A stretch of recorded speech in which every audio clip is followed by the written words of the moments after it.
Hello friend, नमस्कार। मैं निशा सिंह आप सभी का स्वागत करती हूँ अपने इस यूट्यूब चैनल कॉन में। तो आज की जो वैकेंसी है, बड़ी वैकेंसी सेल की ओर से आई हुई है। Steel authority of India limited SAIL ने राउरकेला स्टील प्लांट उड़ीसा के लिए वैकेंसी निकाली है। सेल भारत में, जैसा कि आप लोग जानते हैं, सबसे बड़ी स्टील बनाने वाली कंपनियों में से एक मानी जाती है।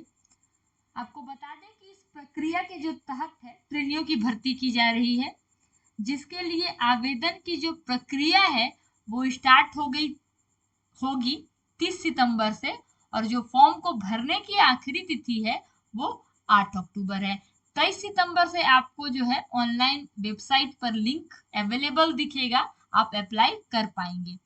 तो आज हम लोग इसी के बारे में डिस्कस करेंगे ब्रीफ में कि क्या क्या इस रिक्रूटमेंट इस नोटिफिकेशन में बताया गया है और क्या क्या है जो एलिजिबिलिटी क्राइटेरिया, सिलेक्शन प्रोसेस क्या क्या है, सब हम लोग यहाँ पर ब्रीफ में इस पर बात करेंगे। तो चलिए स्टार्ट करते हैं। सबसे पहले तो ऑर्गेनाइजेशन का जो नाम है, स्टील अथॉरिटी ऑफ इंडिया की ओर से ये वैकेंसी है। जॉब टाइप आपका सेल रिक्रूटमेंट है। पोस्ट नेम जो है वो ट्रेनीज के लिए ये पोस्ट है, ठीक है। वैकेंसी यहाँ पर टोटल 200 वैकेंसी है। जॉब कैटेगरी जो हमारा यहाँ पर होगा, सेंट्रल गवर्नमेंट की ये जॉब है। फॉर्म को जो अप्लाई करने का डेट है, स्टार्टिंग डेट 23 सितंबर से है और जो आखिरी तिथि है फॉर्म को भरने की वो 8 अक्टूबर है। एप्लीकेशन मोड यहाँ पर हमारा ऑनलाइन रहेगा। सैलरी यहाँ 7,000 से 17,000 है, 17 है। किस किस पोस्ट के लिए कितनी कितनी सैलरी रखी गई है वो भी हम लोग ब्रीफ में बात करेंगे। जॉब लोकेशन क्या रहेगा, तो उड़ीसा हमारा जॉब लोकेशन रहेगा। ऑफिशियल जो साइट है हमारा सेल का वो www.cell.co.in है। इस पर आप जाकर ऑफिशियल नोटिफिकेशन एक बार जरूर चेकआउट करें। और जो ऑफिशियल नोटिफिकेशन है ये आपको मेरे टेलीग्राम चैनल पर अवेलेबल होगा। आप चाहे तो मेरे सेशन को डाउनलोड कर सकते हैं। टेलीग्राम चैनल की जो लिंक है वो मेरे वीडियो के डिस्क्रिप्शन में प्रोवाइड की जाएगी, आप वहां से चाहे तो डाउनलोड कर सकते हैं ऑफिशियल नोटिफिकेशन। और एक बार केयरफुली जो नोटिफिकेशन को है अच्छे तरह से जरूर रीड करें फॉर्म को भरने से पहले, ठीक है। तो आगे बढ़ते हैं कि किस किस डिपार्टमेंट के लिए कितनी कितनी पोस्ट है यहाँ पर हम लोग देखते हैं। तो सबसे पहले तो मेडिकल अटेंडेंट ट्रेनिंग के लिए जो है 100 पोस्ट है। क्रिटिकल केयर नर्सिंग ट्रेनिंग के लिए 20 पोस्ट है। एडवांस स्पेशलाइज्ड नर्सिंग ट्रेनिंग के लिए 40 पोस्ट है। डेटा एंट्री ऑपरेटर और मेडिकल ट्रांसक्रिप्शन ट्रेनिंग के लिए 6 पोस्ट है। मेडिकल लैब टेक्नीशियन ट्रेनिंग के लिए 10।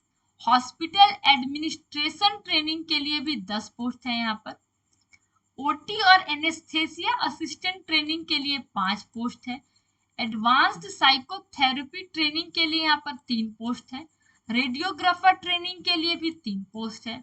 फार्मासिस्ट ट्रेनिंग के लिए भी 3 पोस्ट है। तो टोटल जो यहाँ पर बड़ी पोस्ट आपको देखने को मिल रही है, मेडिकल अटेंडेंट ट्रेनिंग के लिए 100 पोस्ट है और अदर के लिए भी यहाँ पर हमने बात की, तो टोटल जो मिलाकर हुआ 200 पोस्ट है, ठीक है।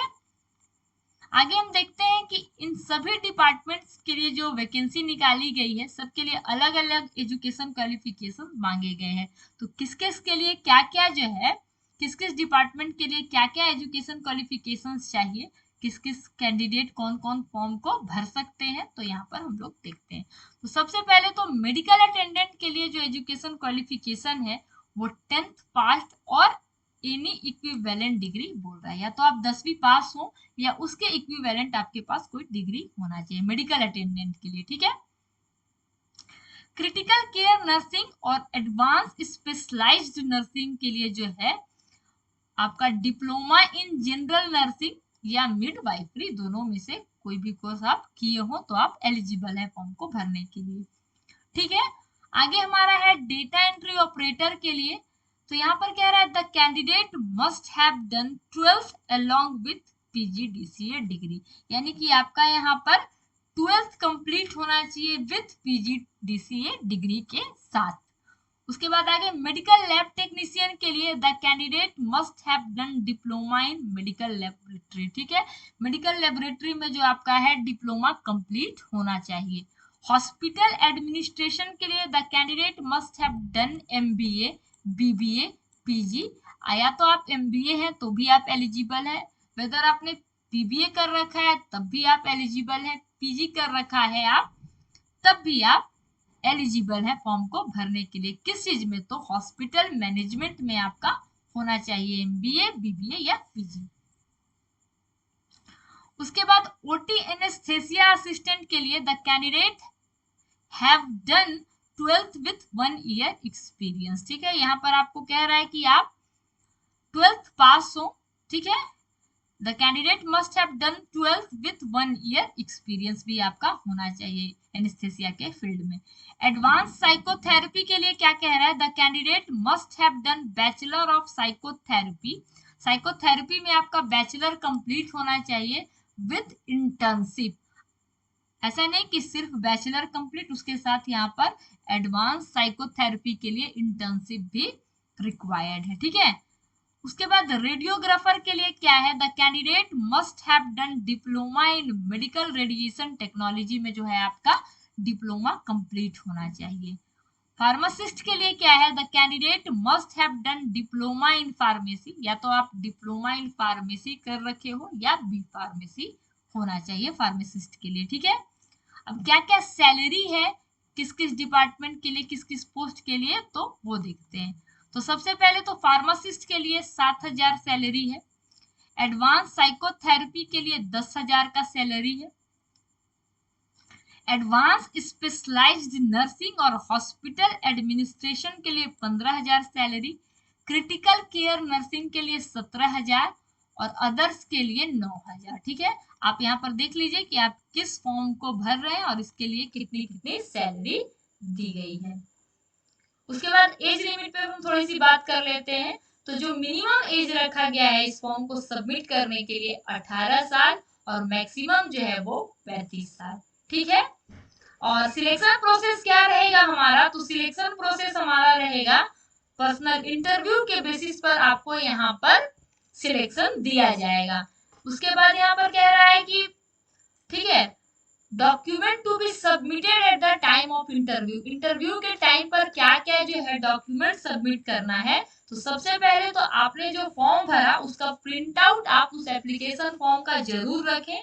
ठीक है, साथ ही आपको जो है 2 recent passport size coloured photograph जो है सेल्फ अटेस्टेड किया हुआ वो भी ले जाना है।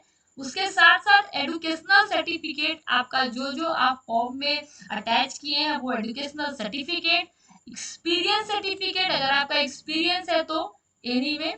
ठीक है, कास्ट अगर आप कैटेगरी वाइज बिलोंग करते हैं तो कास्ट सर्टिफिकेट आपको दिखानी होगी।